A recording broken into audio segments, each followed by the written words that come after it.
स्वागत है आप सभी लोगों का एक बार फिर से समावेशी पाठशाला एसपी क्लासेज में। फिर बता देना चाहता हूं कि ये समाज विज्ञान के कुछ महत्वपूर्ण प्रश्न हैं जो रीट परीक्षा 2025 के लिए बेहद ही इंपॉर्टेंट हम लेके आए हुए हैं।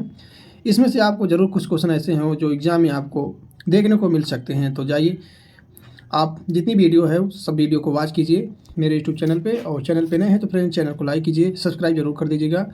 तो ज़्यादा देरी ना करते फ्रेंड चलते हैं अपने क्वेश्चन की तरफ। आइए देखिए क्वेश्चन नंबर पहला। देखिए लिखा क्वेश्चन नंबर पहला, भारत के संविधान की उद्देशिका में कौन सा शब्द नहीं दिया गया है? बताइए, भारत के संविधान की उद्देशिका में कौन सा शब्द नहीं दिया गया है, कौन सा शब्द नहीं जोड़ा गया है? बताइए। विश्वास, धर्म, उपासना और भाषा। तो राइट आंसर इसका बन रहा है डी, भाषा। देखिए फ्रेंड्स, संविधान के उद्देशिका में भाषा शब्द नहीं जोड़ा गया है, इसलिए क्योंकि देखिए एक्सप्लेनेशन के माध्यम से समझेंगे। देखिए व्याख्या में लिखा, भारत की जितनी भी विशेषताएं हैं संविधान में, जितनी प्रस्तावनाएं जोड़ी गई हैं हमारे, सब अच्छी तरह मैं आपको समझाऊंगा, बस आप बने रहिए।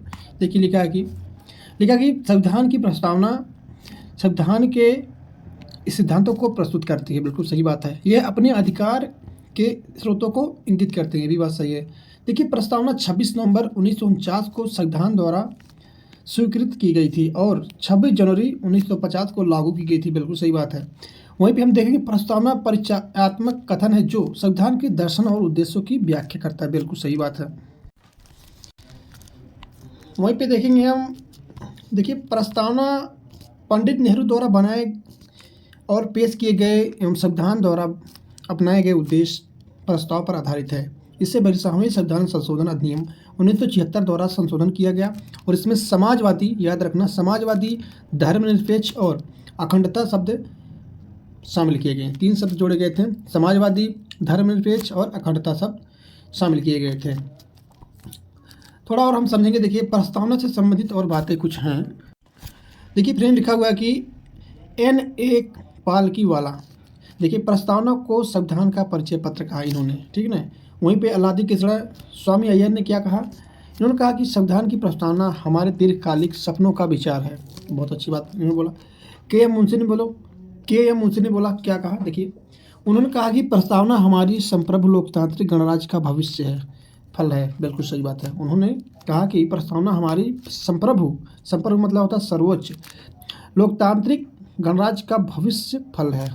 बिल्कुल सही बात है। तो अगर हम अगली क्वेश्चन पर बढ़ेंगे, देखिए क्वेश्चन नंबर 2 लिखा है, अवशिष्ट शक्तियों का सिद्धांत का प्रावधान भारत में किस देश के संविधान से लिया गया है? फ्रेंड बता देना चाहता हूँ यह क्वेश्चन बहुत ही इंपॉर्टेंट लेके आया हूँ, महत्वपूर्ण है। तो वीडियो पूरा वॉच कीजिए, आपको एग्जाम में जरूर यहाँ से देखने मिलेंगे। क्वेश्चन सब आए हुए हैं और संभावना भी बन रही है। तो इसका सही उत्तर फ्रेंड बताइए क्या हो जाएगा? सही उत्तर इसका डी हो जाएगा। देखिए कनाडा के संविधान से। बिल्कुल सही बात है। कनाडा के संविधान से जो है ना लिया गया, ये अवशिष्ट शक्तियों का सिद्धांत जो है कनाडा के संविधान से लिया गया है। देखिए अवशिष्ट शक्तियों का सिद्धांत ना भारत द्वारा कनाडा के संविधान से लिया गया, ये तो बात सही है।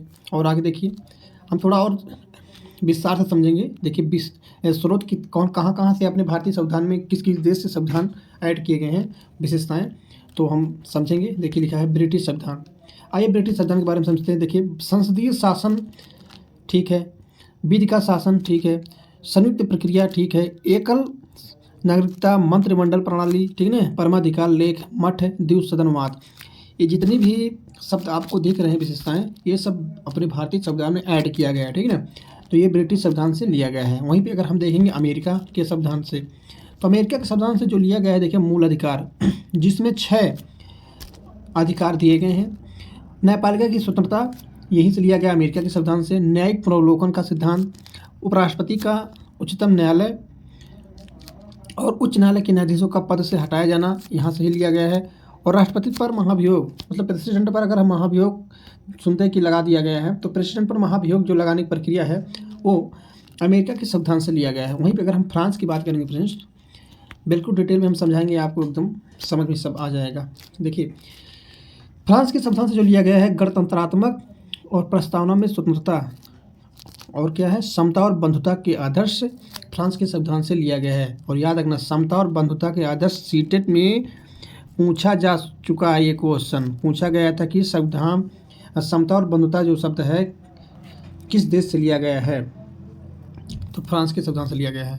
कर्नाटक की बात करेंगे। देखिए कर्नाटक के संविधान से बात करें फ्रेंड, सशक्त केंद्र के साथ संघीय व्यवस्था, अवशिष्ट शक्तियों का केंद्र में निहित होना, केंद्र द्वारा राज्य के राज्यपालों की नियुक्ति और उच्चतम न्यायालय का परामर्शी न्याय निर्णयन, ये सब याद रखना।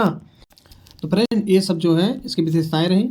नेक्स्ट क्वेश्चन देखिए, लिखा है किन दो राज्यों की लोकसभा निर्वाचन क्षेत्रों की संख्या समान बताइए। मतलब ऐसे दो राज्य कौन कौन से हैं जो उनके लोकसभा निर्वाचन क्षेत्र समान है, मतलब संख्या में। तो बताइए सही उत्तर इसका हो जाएगा फ्रेंड, बताइए। तो सही उत्तर सी हो जाएगा, आंध्र प्रदेश और राजस्थान। आंध्र प्रदेश राजस्थान ऐसे दो राज्य हैं जिनकी लोकसभा निर्वाचन क्षेत्र की संख्या क्या है, समान है। देखिए व्याख्या में पढ़ेंगे। देखिए लिखा है कि आंध्र प्रदेश और राजस्थान दोनों लोकसभा निर्वाचन क्षेत्र की संख्या क्या है, 25-25, और गंगा नदी की लंबाई भी 25-25 है, ठीक है, 25-25 किलोमीटर में है। तो इसे याद रखना कि यहाँ ये भी 25-25 जो हैं आपके हैं, 25 आंध्र प्रदेश में है और राजस्थान में संख्याएं दोनों बराबर हैं। देखिए लोकसभा की अधिकतम संख्या जो 552 निर्धारित की गई, बिल्कुल सही बात है। और इसमें 530 राज्यों के प्रतिनिधि जो है ना, संघ 20 संघ जो है ना और राज्य क्षेत्रों के प्रतिनिधि होते हैं, बिल्कुल सही बात, याद रखना है इसको। वर्तमान की बात हम करेंगे फ्रेंड्स, तो देखिए वर्तमान में लोकसभा में 543 क्या है, 543 निर्वाचन क्षेत्र हैं, बिल्कुल सही बात है। देखिए उत्तर प्रदेश की बात करेंगे ना भाई, उत्तर प्रदेश में सबसे अधिक निर्वाचन क्षेत्र कहाँ है, 80 आपके जो है याद रखना, बहुत इंपॉर्टेंट है। लोकसभा के 80 है और 30 जो हैं राज्यसभा के, ठीक है ना। तो राज्यसभा के आप जो हैं 80 यहाँ 30 हैं और 80 जो हैं लोकसभा के। नेक्स्ट क्वेश्चन देखिए, लिखा है बच्चों की सुविधा एवं मदद के लिए निःशुल्क हेल्पलाइन नंबर कौन सा बताइए। तो सही उत्तर बताइए कौन सा, 1095 या फिर 1096, 1097, 1098 बताइए। सही उत्तर इसका हो जाएगा फ्रेंड डी, 1098 इसका राइट आंसर हो जाएगा। तो 1098 बच्चों की सुविधा के लिए मदद के लिए निःशुल्क हेल्पलाइन नंबर है 1098, याद रखना। नेक्स्ट क्वेश्चन देखिए, लिखा है क्वेश्चन नंबर 5 क्या कहता है, भारत में किस संविधान संशोधन द्वारा मंत्रिपरिषद का आकार निर्धारित किया गया बताइए। भारत में किस संविधान संशोधन द्वारा मंत्रिपरिषद का आकार निर्धारित किया गया है बताइए। तो सही उत्तर फ्रेंड्स उसका हो जाएगा बी, 91वें संविधान संशोधन द्वारा मंत्रिपरिषद का आकार जो है ना, मंत्रिपरिषद का आकार निर्धारित किया गया है, याद रखना। अगला क्वेश्चन देखिए, लिखा है क्वेश्चन नंबर 6 क्या कहता है, 1989 में किस समिति ने स्थानीय शासन के निकायों को संवैधानिक दर्जा प्रदान करने की सिफारिश की बताइए। तो संवैधानिक दर्जा जो है ना सिफारिश करने की जो सिफारिश की थी 1989 की बात हम करेंगे। 1989 में वो कौन सी समिति थी जो स्थानीय शासन के निकायों को संवैधानिक दर्जा प्रदान करने की जो कोशिश की थी ना, वो है फ्रेंड राइट आंसर ए हो जाएगा, सही उत्तर ए है। पी.के. थुंगन समिति जो थी ना, वो स्थानीय शासन के निकायों को संवैधानिक दर्जा प्रदान की थी पी.के. थुंगन समिति ने। देखिए थोड़ा हम व्याख्या समझेंगे। देखिए फ्रेंड 1989 में पी.के. थुंगन समिति ने ना स्थानीय शासन के निकायों को संवैधानिक दर्जा प्रदान करने की सिफारिश की, बिल्कुल सही बात है। वहीं पे पंचायती राज संस्थान भारत में ग्रामीण स्थानीय स्वशासन की एक प्रणाली है, बिल्कुल सही है। अर्थात अगर हम समझें कि स्थानीय लोगों द्वारा निर्वाचन निकायों द्वारा स्थानीय मामलों का प्रबंधन, समझ गए होंगे। तो फ्रेंड अब ज़्यादा डिटेल में नहीं पढ़ाएंगे। देखिए 73वें संविधान संशोधन अधिनियम 1992 द्वारा इसे संवैधानिक वैधता प्राप्त हुई थी, बिल्कुल सही बात है, जिससे नया भाग 9 और अनुसूची 11 जोड़ा गया। वहीं पर 74वें संविधान संशोधन अधिनियम द्वारा संविधान में भाग 9A और अनुसूची 12 जोड़ा गया।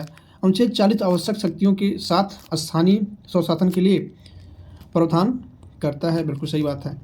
देखिए स्थानीय स्वशासन के लिए विकास से संबंधित समितियाँ जो बनाई गई थी, बलवंत राय मेहता समिति, ये सब यहाँ से क्वेश्चन बनते हैं और आए भी हैं, इसलिए आपको कुछ एक्स्ट्रा चीज़ें पढ़ा रहे हैं, ठीक है।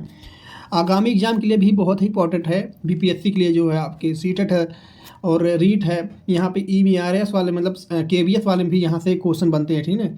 ईएमआरएस जो होते हैं ना एकलव्य वाले, बहुत सारे एग्जाम में ये सब क्वेश्चन जो हैं बनते हैं यहाँ से। तो बलवंत राय मेहता समिति जो है 1957, याद रखना ये टाइमिंग, 1957 सन 1957 में बलवंत राय मेहता समिति आई जो रिपोर्ट सौंपी, जिसमें त्रिस्तरीय लोकतांत्रिक विकेंद्रीकरण की योजना की सिफारिश की, ठीक ना। वहीं पे ग्राम पंचायत की स्थापना चुने हुए प्रक्रियाओं द्वारा होनी चाहिए, इसमें कहा गया। वहीं पे अशोक मेहता की बात करेंगे तो त्रिस्तरीय पंचायती राज को द्विस्तरीय समिति 1977 पद्धति में बदलना चाहिए, इसने बोला, अशोक मेहता समिति ने बताया। वहीं पे पंचायती राज चुनाव में सभी स्तर पर राजनीतिक पार्टियों की आधिकारिक भागीदारी हो, इन्होंने बोला, अशोक मेहता समिति में बताया गया। वहीं पे देखें हनुमंता राव समिति 1983 मिलान करने के लिए आता है क्वेश्चन, याद रखना है सब।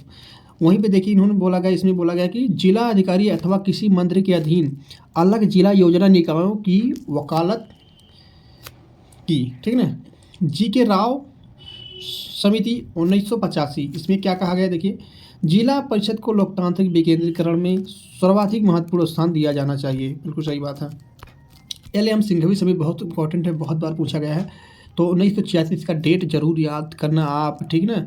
1986 याद रखना डेट इनका, ठीक ना। तो ये जो है ना फ्रेंड 1986 एल.एम. सिंघवी। देखिए गांव के समूह के लिए न्याय पंचायतों की स्थापना की जाए, बिल्कुल सही बात है। इसमें लिखा गया है कि गांव के समूह के लिए न्याय पंचायतों की स्थापना किया जाए। आशा करता हूँ फ्रेंड आप सभी लोगों को अच्छा लग रहा होगा, क्वेश्चन समझ में आ रहा होगा। तो चलिए नेक्स्ट क्वेश्चन पे बढ़ते हैं। देखिए क्वेश्चन नंबर 7 क्या कहता है, उपाधियों का अंत किस मौलिक अधिकार का हिस्सा है, बताइए।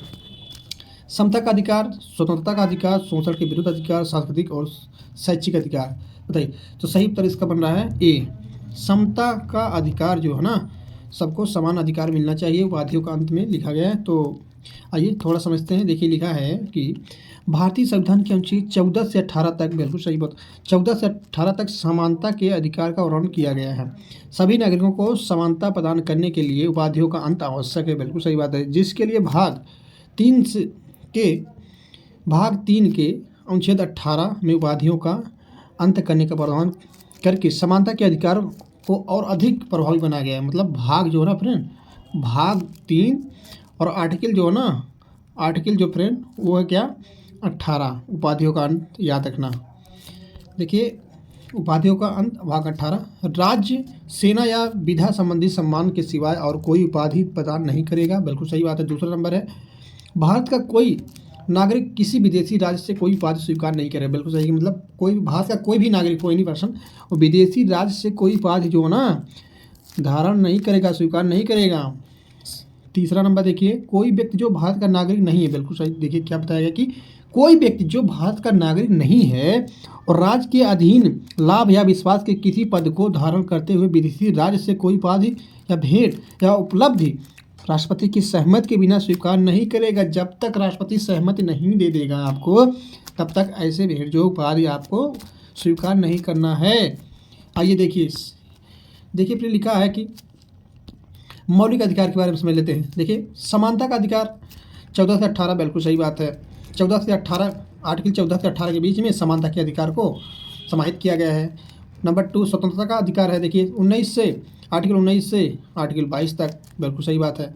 शोषण के विरुद्ध के अधिकार की बात करेंगे हम, शोषण के विरुद्ध अधिकार जो आर्टिकल जो है ना अनुच्छेद 23 से 24 की बात में। वहीं धर्म की स्वतंत्रता की बात करेंगे, धर्म की स्वतंत्रता का अधिकार जो है ना 25 से 28 की बात की गई है, 25 से 28, सॉरी। वहीं पे हम 5वां नंबर देखेंगे, संस्कृति और शिक्षा संबंधी अधिकार है जो ना आर्टिकल 29 से 30, आर्टिकल 29 से 30 जो है ना फ्रेंड, वो आपके जो हैं संस्कृत और शिक्षा संबंधी अधिकार दिए गए हैं। आर्टिकल जो है ना 32 में संवैधानिक उपचारों का अधिकार आपको इसमें समाहित किया गया है। संवैधानिक उपचारों का अधिकार जो है डॉक्टर भीमराव अम्बेडकर ने इसी को आत्मा बोले हैं कि संवैधानिक उपचारों का अधिकार। जैसे इसमें 5 प्रकार के रीट जारी किए गए ना, बंदी प्रत्यक्षीकरण हो गया ना, परमादेश हो गया, अधिकार परीक्षा हो गया, उत्प्रेषण हो गया ना, तो प्रतिषेध हो गया। ये सब जो है आपके 5 प्रकार के रीट इसमें जो है ना जारी किए गए हैं। तो उससे अधिकार रहेगा बहुत सारे डिटेल में, और आगे हम समझेंगे। चलिए नेक्स्ट क्वेश्चन पहले देखेंगे। देखिए क्वेश्चन नंबर 8 क्या कहता है, भारत के संविधान की 8वीं अनुसूची में अनुसूचित भाषाओं के सही समूह पहचाने। तो सही समूह पहचानना है, बांग्ला, अंग्रेजी, संस्कृति, अंग्रेजी, हिंदी, संस्कृति, संथाली, हिंदी, संस्कृति, गुजराती, मराठी, संस्कृति, याद रखना इंपॉर्टेंट है। इसका सही उत्तर हो जाएगा सी। देखिए सी जो है ना संथाली, हिंदी और संस्कृत, ये तीनों राइट आंसर इसका हो जा रहा है कि भारत के संविधान की 8वीं अनुसूची में अनुसूचित भाषाओं के सही समूह जो हैं वो संथाली हैं, हिंदी और संस्कृत हैं। देखिए डिटेल में थोड़ा हम समझेंगे। लिखा है कि भारतीय संविधान में 12 अनुसूचियों को शामिल किया गया है, बिल्कुल सही है। भारतीय संविधान में टोटल कितनी अनुसूचियाँ हैं, 12 अनुसूचियाँ हैं। लिखा है कि भारतीय संविधान की 8वीं अनुसूची में भारत गणराज्य की आधिकारिक भाषाओं को सूचीबद्ध किया गया है, और संविधान द्वारा मान्यता प्राप्त भाषाएं वर्तमान में 22 मूल रूप से हैं, मतलब 22 तो हैं पर मूल रूप से 14 हैं, इसमें लिखा गया है भाई। देखिए भाषाएं की बात करेंगे तो भाषाएं हमारे जो भारत में हैं कुल कितनी टोटल हैं, देखिए याद रखना, इसको स्क्रीनशॉट मार के रखना। देखिए असमिया जो है ना, असमिया हो गया, बांग्ला हो गया, बोडो, डोगरी है, गुजराती है, हिंदी है, कन्नड़ है, कश्मीरी है, ठीक है ना, कोंकणी है, मैथिली है, मलयालम है, मणिपुरी है, ठीक है ना, मराठी, नेपाली, उड़िया, पंजाबी, संस्कृत, संथाली, सिंधी, तमिल, तेलुगु तथा उर्दू। सिंधी भाषा को 1967 के 21वें संविधान संशोधन द्वारा जोड़ा गया था, याद रखना सिंधी भाषा को। वहीं पे बात करें कोंकणी, मणिपुरी और नेपाली को 1992 के 71वें संविधान संशोधन द्वारा अधिनियम द्वारा, और बोडो, डोगरी, मैथिली और संथाली को 2003 में 92वें संविधान संशोधन अधिनियम द्वारा जोड़ा गया था, ठीक है ना। नोट की बात करेंगे तो भारत के संविधान की 8वीं अनुसूची में भाषाओं का समूह जो था संथाली, संस्कृत और हिंदी है। अगला क्वेश्चन देखिए क्या कहता है प्रश्न, ग्लोब पर वह ज्योग्राफिक क्वेश्चन है। देखिए लिखा है कि ग्लोब पर वह वृत्त जो दिन और रात को विभाजित करता है कहलाता है, बताइए। प्रदीप्त कहलाता है, या फिर दीर्घ वृत्ताकार पथ, भूमध्य रेखीय वृत्त, या फिर उत्तर अयनांत है। तो सही उत्तर बन रहा है इसका ए, प्रदीप्त वृत्त। बिल्कुल सही बात है, एग्जाम में आए हुए हैं फ्रेंड्स, इसको याद रखना, आईएमपी क्वेश्चन है, वेरी वेरी आईएमपी है, तो याद रखना। देखिए राइट आंसर उसका हो जाएगा प्रदीप्त। देखिए लिखा है फ्रेंड, ग्लोब पर दिन और रात को विभाजित करने वाला वृत्त प्रदीप्त वृत्त कहलाता है। देखिए प्रदीप्त वृत्त बसंत और शरद ऋतु, बसंत ऋतु और शरद ऋतु विषयों पर सभी आकांक्षों और आकांक्षों मैंने बोल दिया, अक्षांशों, ठीक है ना, अक्षांशों को आधा कर देता है। ये पृथ्वी के अक्ष से 23 डिग्री 5 मिनट के कोण पर क्या है, स्थित है। 23 डिग्री 5 मिनट के कोण पर स्थित है। वहीं पर देखिए भूमध्य रेखा की बात करेंगे। भूमध्य रेखा पृथ्वी को उत्तरी और दक्षिणी गोलार्ध में विभाजित करता है, बिल्कुल सही बात है। उत्तर अयनांत की बात करेंगे क्या है, देखिए 21 जून को जब सूर्य उत्तरी चरम बिंदु पर होता है तो इसे उत्तर अयनांत कहते हैं, याद रखना। और इस समय उत्तरी गोलार्ध में सर्वाधिक लंबे दिन होता है, बिल्कुल सही बात है, और ग्रीष्म ऋतु होती है, जबकि दक्षिणी गोलार्ध में इसके विपरीत सर्वाधिक छोटे दिन होते हैं और शीत ऋतु का समय होता है। तो इस समय जो है ना फरवरी टाइम चल रहा है, तो अभी हम इस समय दक्षिणी गोलार्ध में हमारा सूर्य पृथ्वी चल रही है। तो धीरे धीरे हम लोग उत्तरी गोलार्ध की तरफ बढ़ेंगे ना फ्रेंड्स, तो हम लोग जो है धीरे धीरे गर्मी की ओर आएंगे। जैसे अब देखिए इस समय बसंत ऋतु से धीरे धीरे हम लोग मार्च में, फिर अप्रैल, मई, जून, तो धीरे धीरे उत्तरी गोलार्ध में हम लोग पहुंच जाएंगे। तो चलिए फ्रेंड अगला क्वेश्चन देखिए, लिखा है कि और वही पवनें प्रभावित होती हैं। तो और वही पवनें प्रभावित होती कहाँ प्रभावित होती हैं, सही उत्तर इसका हो जाएगा बी, पर्वत से घाटी की तरफ जो होता है ना, और वही पवनें प्रभावित होती हैं, सही उत्तर इसका बी हो जाएगा। देखिए यस तरंगे क्या लिखा है, यस तरंगे जो हैं कौन से होते हैं, यस तरंगे के छाया का विस्तार लगभग, यस तरंग की छाया का विस्तार, यस तरंग के क्षेत्र का विस्तार जो लगभग कितना होता है, बताइए। तो सही उत्तर बन रहा है इसका बी। देखिए 105 डिग्री से 105 तक होगा। देखिए यस तरंगे छाया क्षेत्र का विस्तार 105 से 105 बिल्कुल सही है। ये अनुप्रस्थ तरंग है। इस तरंग में अणु की गति तरंग की दिशा से क्या होते हैं, दिशा की समकोण होती हैं। पी तरंग की बात करेंगे, पी तरंग की बात हम करेंगे तो की झलक जो होती है, पी तरंगों की बात करेंगे तो पी तरंगों की झलक दिखती है, ये तरंगों पर हैं। वास्तव में द्वितीयक या गौण तरंगे भी इसे कहा जाता है, याद रखना, ये इसे द्वितीयक या गौण तरंगे भी कहा जाता है। यस तरंगे केवल ठोस पदार्थों से ही होकर गुजरती हैं। यस तरंगे याद रखना, जो यस तरंगे होते हैं ये ठोस तरंगों से होकर केवल गुजरती हैं, ठीक है ना। चलिए देखिए कयाल किस तट पर स्थित है, ये भी इंपॉर्टेंट है, कयाल किस तट पर स्थित है, बताइए।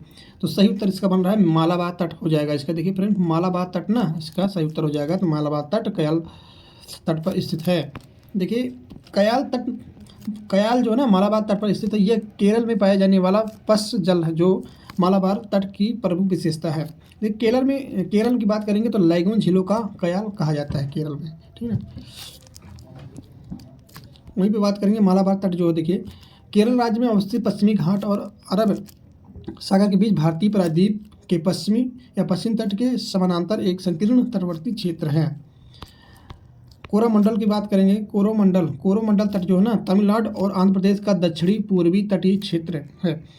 उत्तर में उत्कल मैदान, पूर्व में बंगाल की खाड़ी, दक्षिण में कावेरी डेल्टा और पश्चिम में पूर्वी घाट है, जो इसे हम बोलते हैं कोरोमंडल कहते हैं। कठियावाड़ तट जो होता है गुजरात से मुंबई तक होता है। कोंकण तट जो होता है मुंबई से गोवा तक। मालाबार जो तट होता है ना फ्रेंड्स, वो गोवा से कन्याकुमारी तक होता है।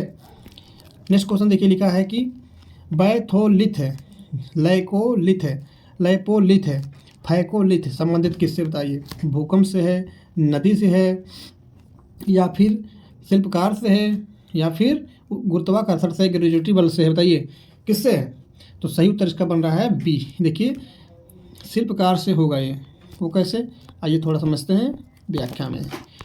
देखिए लिखा है, बैथोलिथ की बात करेंगे, लैकोलिथ की या लोपोलिथ, ये सब जो है ना मंद ज्वालामुखी प्रक्रिया के दौरान अत्यंत गहराई में विशाल गुंबदाकार मैग्मा का क्या होता है, जमा, जो बैथोलिथ कहलाता है। ठीक है ना। नेक्स्ट क्वेश्चन देखिए फ्रेंड, लिखा हुआ है फेयंस के बारे में कौन से कथन पूर्ण सत्य है? बताइए फेयंस के बारे में कौन सा कथन पूर्ण सत्य है? देखिए फेयंस की खदानें मेहरगढ़ में मिली। अच्छा ठीक है। फेयंस प्राकृतिक तौर पर पाए जाते हैं। बालुआ स्फटिक के पत्थर के चूर्ण को गोद में मिलाकर उनसे वस्तुएं बनाई जाती हैं और उसके बाद उस वस्तुओं पर एक चिकनी परत चढ़ाई जाती है। 5वां नंबर है कि फेयंस से मनके, चूड़ियाँ, झुमके और छोटे बर्तन बनाए जाते हैं। बताइए तो इसका फ्रेंड कौन कौन सा सही उत्तर हो रहा है, आइए हम देखते हैं। देखिए इसका अगर उत्तर बात करेंगे ना फ्रेंड, तो इसका उत्तर जो हो जाएगा, आपका उत्तर बन रहा है, तो अगर उत्तर बात करेंगे सी बनेगा इसका उत्तर। सी कैसे है? देखिए इसमें ना ये 3, 4 और 5 इसका सही उत्तर बनेगा। 3, 4, 5 बालुआ स्फटिक पत्थर के चूर्ण को गोद में मिलाकर उनसे वस्तुएं बनाई जाती थी, बिल्कुल सही बात है। और उसके बाद उन वस्तुओं पर एक चिकनी परत चढ़ाई जाती थी, बिल्कुल सही बात है। फेंस के से मनके, चूड़ियाँ, झुमके और छोटे बर्तन बनाए जाते थे। तो सही उत्तर इसका हो जाएगा 3, 4, 5। 3, 4 और 5 इसका सही उत्तर हो जाएगा। ये दोनों गलत हो जाएंगे। देखिए अगला क्वेश्चन है, ऋग्वैदिक काल के विषय में कौन से कथन सत्य हैं? तो सही उत्तर हो जाएगा इसका, बताइए। सोम एक पौधा था, ब्रह्मा, विष्णु व महेश प्रमुख देवता थे, या सूक्त का मतलब अच्छी तरह से बोला गया था। चौथा नंबर, उपनिषद का वर्णक ग्रंथ जो थे ना रचे गए थे। 5वां नंबर है, इंद्र युद्ध का प्रमुख देवता नहीं था। तो सही उत्तर कौन सा बना, बताइए। सही उत्तर फिर इसका हो जाएगा ए हो जाएगा। 1 और 3 जो है ना इसका उत्तर बनेगा। तो 1 और 3, सूक्त का मतलब अच्छी तरह से बोला गया था और सोम एक पौधा था, ये दोनों सही हैं, बाकी सब गलत हैं। अगला क्वेश्चन है, तो इसमें मिलान का नाम है फ्रेंड्स, एक सेकंड।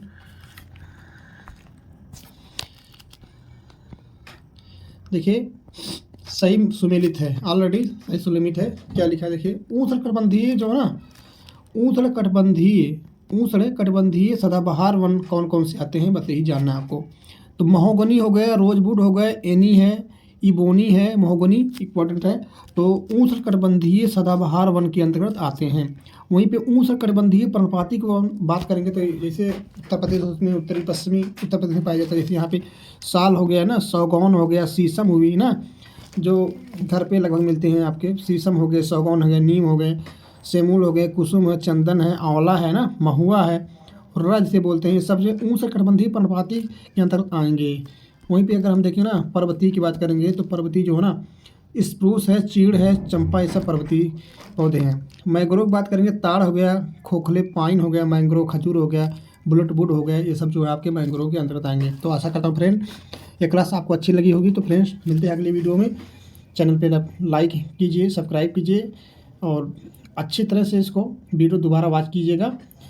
और 27 फरवरी जो परीक्षा है उसमें ये वीडियो आपको ज़रूर अच्छे तरह देख लेना, क्वेश्चन इसमें ज़रूर कुछ मिल सकते हैं। तो मिलते हैं अगली वीडियो में, तब तक के लिए आप सभी लोगों को जय हिंद।